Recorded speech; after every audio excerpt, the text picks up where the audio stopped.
नमस्कार, मी प्रतीक्षा. आज तुम्हाला मिनी ब्लॉग हा आमच्या फ्रान्सचाच पाहायला मिळेल.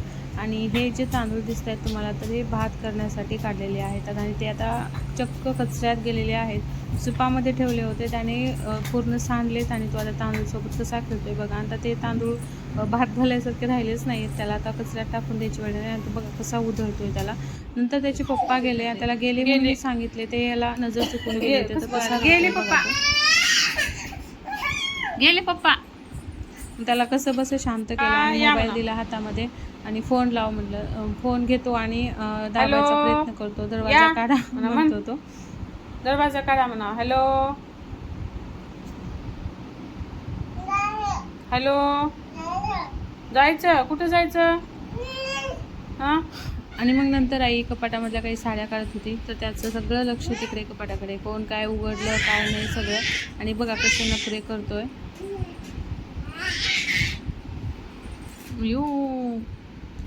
आणि मग सायंकाळी आई आणि प्रांशू निघाले होते दुकानाकडे जाण्यासाठी. आणि बघा मी त्याची जुत्ती कशी घातली. तर उद्या भेटूया आता. बाय.